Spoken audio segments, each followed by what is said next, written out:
કેમ કે એમના કિંમતી સમયમાંથી આવી રીતે ગામડે ગામડે કેમ્પ લગાવીને જે ફરી સારવાર કરતા હોય તો તમે સાહેબ એના શું કહેવા માંગશો?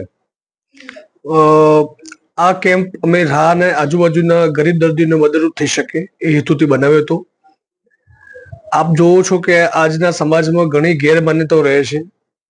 લોકો દવાની જગ્યાએ દુવામાં વધારે માનીને કિડનીઓ ફેલ કરી અમારી પાસે આવતા હોય છે.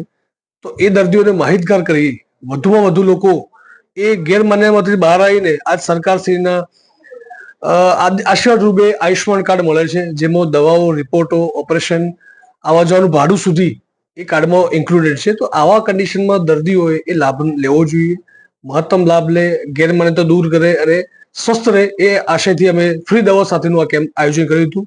વધુમાં વધુ લોકોએ આજે લાભ લીધો છે અને આયોજન માટે દાનાભાઈ સાહેબનો હું આભાર માનું છું. એટલે સાહેબ બીજી પણ જગ્યાએ ગામડે ગામડે કે બીજા કોઈ હોસ્પિટલમાં પણ આવા રીતે આયોજન કરવામાં આવશે? અમે લગભગ દરેક વિસ્તારમાં એક કેમ્પ હર મહિને અમે કરીએ છીએ. દરેક મહિને અમારા કેમ્પ ચાલુ હોય છે અને દવા પણ સાથે આપીએ છીએ અમે ફ્રી કેમ્પમાં. બરાબર, નિદાન તો થાય જ છે દર્દીનું, સાથે દવા પણ આપવામાં આવે છે. તો ખરેખર સાહેબનો ખૂબ ખૂબ ધન્યવાદ. આભાર માનવો જોઈએ, કેમ કે અહીંયા નિદાન કેમ્પમાં કેવો પણ હોય તો પણ તમે સારવાર લેજો.